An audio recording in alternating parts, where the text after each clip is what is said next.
Custody में पवन खेड़ा, पूछताछ। पवन खेड़ा ने निर्दोष महिला को विवादों में घसीटा। पवन खेड़ा को अब कस्टडी में लेकर पूछताछ होगी।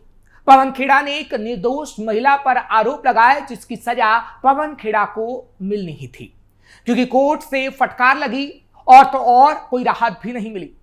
तो पवन खेड़ा अब मुंह छिपाए घूम रहे हैं। पहले सुप्रीम कोर्ट और फिर गुवाहाटी कोर्ट से झटका और अब फिर सुप्रीम कोर्ट। यानी वो पवन खेड़ा जो बोल रहे थे वो डरने वाले नहीं है, अब वो भागम भाग कर रहे हैं। खुद को राहुल का सिपाही कहने वाले पवन खेड़ा के अब पसीने छूट रहे हैं। पवन खेड़ा के पास बचने का अब कोई रास्ता नहीं रह गया, क्योंकि अब सबकी नजरें सुप्रीम कोर्ट पर है, जो क्या फैसला देगा आज हम आपको बताएंगे और कच्चा चिट्ठा खोलेंगे पवन खेड़ा के उस झूठ का जिसमें अब वो बुरा फंस गए हैं। नमस्कार, कैपिटल टीवी का खास शो कच्चा चिट्ठा देख रहे हैं आप। मैं हूं आपके साथ हर्ष भारद्वाज। गुवाहाटी हाईकोर्ट ने कांग्रेस नेता पवन खेड़ा को बड़ा झटका देते हुए उनकी अग्रिम जमानत याचिका खारिज कर दी है। यह फैसला उस मामले में आया है जिसमें असम के मुख्यमंत्री हिमंता बिस्वा शर्मा की पत्नी रिंकी भोया शर्मा द्वारा उनके खिलाफ एफआईआर दर्ज कराई गई थी। मामला एक से ज्यादा पासपोर्ट रखने और दस्तावेजों में गड़बड़ी से जुड़ा हुआ था। फैसला सुनाते वक्त कोर्ट ने पवन खेड़ा पर सख्त टिप्पणी करते हुए कहा कि उन्होंने एक निर्दोष महिला को राजनीतिक लाभ के लिए विवादों में घसीटा। 21 अप्रैल को दोनों पक्षों की दलीलें सुनने के बाद फैसला सुरक्षित रख लिया गया था, जिसे अब सुनाया गया। दरअसल अदालत ने अपने आदेश में स्पष्ट किया कि प्रथम दृष्टया ये मामला केवल मानहानि का नहीं, बल्कि जालसाजी और फर्जी दस्तावेज रखने जैसे गंभीर आरोपों से जुड़ा है। गुवाहाटी हाईकोर्ट ने अपने फैसले में यह भी कहा कि पवन खेड़ा पुलिस जांच से बचने की कोशिश कर रहे हैं और इस मामले में उनकी हिरासत में पूछताछ यानी कस्टोडियल इंटरोगेशन की जरूरत है। अदालत के मुताबिक ये जानना जरूरी है कि फर्जी दस्तावेज किसने जुटाए और इस पूरे मामले में उनके साथ और कौन लोग शामिल हैं, जिसके लिए पवन खेड़ा को कहीं ना कहीं वो सबूत देने होंगे, जिस पवन खेड़ा ने सोशल मीडिया पर सिर्फ सबूत देने तक ही अपने आप को सीमित रखा। कोर्ट ने टिप्पणी की कि रिंकी भोया शर्मा किसी राजनीतिक पद पर नहीं है, इसलिए इस मामले को राजनीतिक बयानबाजी के रूप में नहीं देखा जा सकता। कोर्ट ने कहा कि मामला सीधे मुख्यमंत्री के खिलाफ होता तो इसे राजनीतिक संदर्भ में जरूर देखा जा सकता था, लेकिन यहां एक निर्दोष महिला को राजनीतिक लाभ के लिए विवादों में घसीटा गया, जो कि पवन खेड़ा की तरफ से किया गया। यानी हेमंता की पत्नी पूरी तरीके से निर्दोष है और एक निर्दोष महिला को इस मामले में घसीटा जा रहा है। कोर्ट कह रही है कि निर्दोष महिला को ऐसे घसीटा नहीं जाना चाहिए, जिसके बाद पवन खेड़ा की अब और मुश्किलें बढ़ने वाली हैं और कस्टडी पवन खेड़ा की ली जाएगी। आगे आने वाले समय में क्या होता है उस पर हमारी नजरें रहेंगी, लेकिन हाईकोर्ट ने और क्या कुछ कहा वो भी आपको बताते हैं। दरअसल अपने आदेश में हाईकोर्ट ने यह भी कहा कि पवन खेड़ा अब तक ही साबित नहीं कर पाए हैं कि शिकायतकर्ता के पास 3 अन्य देशों के पासपोर्ट हैं, जैसा कि उन्होंने सोशल मीडिया पर दावा किया था। अदालत ने यह भी पाया कि इस मामले में ऐसा कोई ठोस सबूत नहीं है जिससे लगे कि खेड़ा को अपमानित करने या नुकसान पहुंचाने के उद्देश्य से आरोप लगाए गए। सुनवाई के दौरान पवन खेड़ा की ओर से वरिष्ठ अधिवक्ता अभिषेक मनु सिंघवी ने वीडियो कॉन्फ्रेंसिंग के जरिए पैरवी की। उन्होंने दलील दी कि मामला राजनीतिक द्वेष से पीड़ित है और उनके मुवक्किल के फरार होने की कोई आशंका नहीं है। यानी पहले भी वीडियो कॉन्फ्रेंसिंग के जरिए यह दलील दी गई थी। उन्होंने कहा कि हिरासत में लेकर पूछताछ करने की कोई आवश्यकता ही नहीं है। असम सरकार की ओर से हालांकि महाधिवक्ता देवजीत सैकिया ने जमानत याचिका का विरोध करते हुए कहा कि मामला गंभीर आपराधिक धाराओं से जुड़ा है, जिसमें धोखाधड़ी और जालसाजी शामिल है। उन्होंने अदालत से आग्रह किया कि ऐसे मामले में अग्रिम जमानत नहीं दी जानी चाहिए। अदालत ने दोनों पक्षों की दलीलों पर विचार करने के बाद ये निष्कर्ष निकाला कि मामले की गंभीरता को देखते हुए अग्रिम जमानत देना उचित नहीं होगा और पवन खेड़ा को अग्रिम जमानत नहीं मिली और अब पवन खेड़ा को गिरफ्तार किया जा सकता है। कस्टडी में लेकर उनसे पूछताछ हो सकती है। क्या था पूरा मामला? पवन खेड़ा से जुड़े मामले में विवाद उस समय शुरू हुआ जब खेड़ा ने असम के सीएम की पत्नी पर गंभीर आरोप लगाए। दावा किया कि रिंकी भोया के पास 1 से ज्यादा पासपोर्ट है। क्राइम ब्रांच थाने में खेड़ा के खिलाफ एफआईआर दर्ज की गई। एफआईआर में भारतीय न्याय संहिता की कई धाराएं लगाई गई। इनमें चुनाव से जुड़े गलत बयान देना, धोखाधड़ी, जालसाजी, मानहानि जैसे आरोप शामिल हैं। पुलिस ने इन आरोपों के आधार पर जांच शुरू की थी। गुवाहाटी में प्रेस कॉन्फ्रेंस के दौरान दिया था बयान। दरअसल पवन खेड़ा ने नई दिल्ली और गुवाहाटी में प्रेस कॉन्फ्रेंस के दौरान कहा था कि रिंकी भुइया शर्मा के पास कई पासपोर्ट या गोल्डन कार्ड हैं और विदेश में कई संपत्ति भी हैं। उन्होंने ये भी आरोप लगाया था कि इन बातों का जिक्र उनके पति के चुनावी हलफनामे में नहीं है। कई बार उन्होंने वीडियो भी जारी किए और सवाल पूछे। उन्होंने तो हेमंता के भाई को लेकर भी बखेड़ा खड़ा किया था, जिसे आपको सुनना चाहिए। इजिप्ट का passport, Golden Pass of UAE, golden visa या जो भी वो कहलाता है, एंटीगुआ बारबाडोस का पासपोर्ट असली है नकली है, हम सरकार में नहीं है, आप जांच करिए। क्या आपने या आपके एजेंट ने या आपके परिवार के किसी सदस्य ने फेक केवाईसी डॉक्यूमेंट्स के जरिए ये शेल कंपनीज खोली, प्रॉपर्टीज खरीदी? ये जांच से ही साबित हो पाएगा। सवाल पूछना हमारा कर्तव्य है, हमारा अधिकार है, वही हम कर रहे हैं। आपका कर्तव्य क्या है?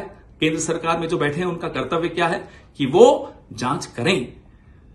ये नहीं कि आप हमें डराएं, हमें दौड़ाएं। हम नहीं डरेंगे साहब, हम सवाल फिर भी पूछेंगे और पूछ रहे हैं।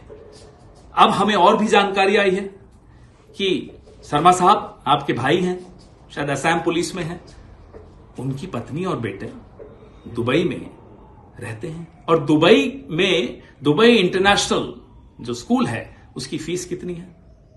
21 लाख है साल की। शायद सुना वहां पढ़ते हैं किसी क्रिकेट एकेडमी में। देखिए परिवार क्या करता है हमें कोई मतलब नहीं। परिवार के बच्चों को हम टारगेट पॉलिटिक्स में नहीं करना चाहते, लेकिन सवाल सिर्फ ये पूछ रहे हैं क्या ये सच है। इतना ही नहीं, पवन खेड़ा ने असम सीएम को चैलेंज तक दिया था कि हम पर केस करके दिखाओ, और जब केस हुआ तो खेड़ा का भागम भाग देखने को मिल रहा है। आप करिए ना केस, चुनौती देकर जा रहे हैं, गुवाहाटी में बैठकर चुनौती दे रहे हैं, करिए केस। 48 घंटे भी क्यों इंतजार कर रहे हैं? आज रात को करिए, खुलवाइए कोर्ट। आपकी तो बहुत चलती है, सुना, कौन रोक रहा है? हालांकि इन आरोपों को रिंकी भुइया शर्मा ने गलत और बेबुनियाद बताया। हालांकि सीएम की तरफ से भी ये कहा गया कि ये बेबुनियाद आरोप हैं। इसके बाद उन्होंने 6 अप्रैल को पवन खेड़ा और अन्य लोगों के खिलाफ मामला दर्ज कराया था और फिर असम पुलिस ने छापेमारी भी की थी। पुलिस महानिदेशक जीपी सिंह ने कहा था कि झूठे आरोपों से जनता का भरोसा डगमगाता है, इसलिए जांच जरूरी है। हालांकि असम पुलिस की टीम दिल्ली पहुंची थी, खोजबीन शुरू की थी और पवन खेड़ा के सोशल संदेशों, बयानों के वीडियोस, कई दस्तावेजों को इकट्ठा किया गया था जिसे अपने साथ वो ले गई थी, जिसके बाद भी पवन खेड़ा ने असम पुलिस पर सवाल खड़े किए थे। नमस्कार साथियों, आप देख रहे हैं पिछले 2 दिन से असम पुलिस क्या क्या हथकंडे अपना रही है। असम पुलिस तो नहीं अपना रही, असम के मुख्यमंत्री और शायद देश के गृह मंत्री क्या क्या हथकंडे अपना रहे हैं। दिल्ली में मेरे फ्लैट पे 100 पुलिस वाले, छोटे से फ्लैट, 100 पुलिस वाले गए। मैं नहीं था, कोई नहीं था हमारे परिवार का, लेकिन वहां जाकर उन्होंने मेरी छोटी बहन जो कोविड में नहीं रही, उसकी यादगार एक पुराना फोन था, वो उठा के ले गए। एक ऐसा लैपटॉप जो मैं कभी यूज नहीं करता वो ले गए। एक आईपैड जो मैंने अभी इस्तेमाल करना नहीं शुरू किया वो ले गए। कहते हैं कि पेन ड्राइव 2 ले गए। अब हमें नहीं मालूम वो लेकर आए थे या लेकर गए, मुझे नहीं मालूम। कौन लाया कौन ले गया मुझे नहीं मालूम। खैर छोड़िए। अब मैं जहां भी जाता हूं या उनको लगता है मैं गया हुआ हूं, वहां ये पुलिस भेज रहे हैं। क्यों भेज रहे हैं? सवाल ही तो उठाए हैं कांग्रेस पार्टी ने। आप कांग्रेस पार्टी को चुप क्यों करवाना चाहते हैं? मुझे चुप क्यों करवाना चाहते हैं? सवाल पूछे हैं, जवाब दीजिए। हम कहते हैं साहब ये कागज और ये जानकारी आई है, इसकी जांच कीजिए। क्या ये गलत कहते हैं हम? आप जवाब देने की जगह सबको गाली दे रहे हैं, पुलिस छोड़ रहे हो, आप डराने की कोशिश कर रहे हो। आपको लगता है हम डर जाएंगे? आपकी आदत डराने की हो सकती है शर्मा जी, हमारी आदत डरने की नहीं है। कारण बता देते हैं क्यों। मेवाड़ का हूं, कांग्रेसी हूं, राहुल गांधी का सिपाही हूं, अब कैसे डरूंगा? हालांकि इसके बाद कानूनी प्रक्रिया के दौरान पवन खेड़ा को 10 अप्रैल को तेलंगाना हाईकोर्ट से 1 हफ्ते की ट्रांजिट अग्रिम जमानत मिली थी, लेकिन बाद में सुप्रीम कोर्ट ने असम सरकार की याचिका पर सुनवाई करते हुए इस आदेश पर रोक लगा दी थी। साथ ही कोर्ट ने कहा था कि खेड़ा को इस मामले में अग्रिम जमानत के लिए असम की सक्षम अदालत में ही आवेदन करना चाहिए, जिसके बाद गुवाहाटी कोर्ट से भी अब उन्हें बड़ा झटका लगा, जिसके बाद अब ये लगातार सवाल उठ रहा है कि क्या अब कस्टडी में उन्हें लिया जाएगा, गिरफ्तार किया जाएगा। हालांकि कोर्ट के फैसले के बाद बीजेपी इसे हिमंता की बड़ी जीत बता रही है और इसे राहुल गांधी की हार बताया गया। क्या कुछ कहती है इस मामले में बीजेपी, वो भी आप सुनिए। सत्यमेव जयते, गुवाहाटी हाईकोर्ट ने पवन खेड़ा को बेल, एंटीसिपेटरी बेल डिनाई कर दिया है। ये एक और बार झटका लगा है पवन खेड़ा को, जिन्होंने झूठ का बखेड़ा खड़ा किया था। पवन खेड़ा को सुप्रीम कोर्ट से भी कोई राहत नहीं मिली। सुप्रीम कोर्ट ने भी फटकार लगाई और कहा कि जाइए गुवाहाटी हाईकोर्ट जाइए। जो तेलंगाना हाईकोर्ट रिलीफ ली थी झूठे दस्तावेज देकर, वो भी एक्सटेंड नहीं हुई। पवन खेड़ा ने झूठे दस्तावेज के आधार पर, forge documents, AI Photoshop generated documents के आधार पर असम के मुख्यमंत्री और असम की बेटी, उनकी धर्मपत्नी को टारगेट किया था। ये सब इस्लामाबाद, पाकिस्तान के इशारे पर हुआ, क्योंकि किसी प्रकार से हिमंता बिस्वा शर्मा की राजनीतिक हत्या और असैसिनेशन करवानी थी। तो झूठ के आधार पर इंटरनेशनल डॉक्यूमेंट्स फोर्ज किए गए। ये फोर्जरी का मामला है, क्रिमिनल मामला है। और अब पवन खेड़ा राहुल गांधी के बब्बर शेर नहीं, भीगी बिल्ली की तरह छुप रहे हैं, भाग रहे हैं, परंतु उनके पास दम नहीं है, हिम्मत नहीं है कि वो पेश हो जाए गुवाहाटी पुलिस के सामने, असम पुलिस के सामने। ये दिखाता है कि उन्होंने झूठ का बखेड़ा खड़ा किया और अब वो भागे भागे फिर रहे हैं एक भगोड़े की तरह। सत्यमेव जयते, सत्य की जीत हुई। अब राहुल गांधी, जिन्होंने बैक किया है पवन खेड़ा को, उनको भी माफी मांगनी चाहिए। पवन खेड़ा के पास अब क्या रास्ता बचा है? दरअसल कई एडवोकेट अब ये कह रहे हैं कि पवन खेड़ा के पास एक ही रास्ता बचा है था कि पवन खेड़ा को असम की अदालत में सामान्य एंटीसिपेटरी बेल मूव करानी थी। पवन खेड़ा को सबसे पहले बेल की अर्जी असम की सेशन कोर्ट में देनी थी, जो दी गई, लेकिन वो खारिज हो गई। हालांकि उसके बाद पवन खेड़ा गुवाहाटी हाई कोर्ट गए, जहां उन्हें राहत नहीं मिली। अब पवन खेड़ा को फिर से सुप्रीम कोर्ट जाना होगा। एडवोकेट कहते हैं कि पवन खेड़ा को असम की कोर्ट से एंटीसिपेटरी बेल मिल सकती थी, लेकिन ऐसा नहीं हुआ। गुवाहाटी कोर्ट से भी राहत नहीं मिली। किसी आरोपी को गिरफ्तार करके कस्टडी में तब लिया जाता है जब मटेरियल साक्ष्य बिना कस्टडी के संभव नहीं है, लेकिन कोर्ट से अब उन्हें राहत नहीं मिली। अब कस्टडी में लेकर पवन खेड़ा से पूछताछ हो सकती है, और अगर सुप्रीम कोर्ट से भी राहत नहीं मिली तो पवन खेड़ा को हथकड़ी लगाई जाएगी और पवन खेड़ा को रिमांड पर लेकर पूछताछ भी की जाएगी।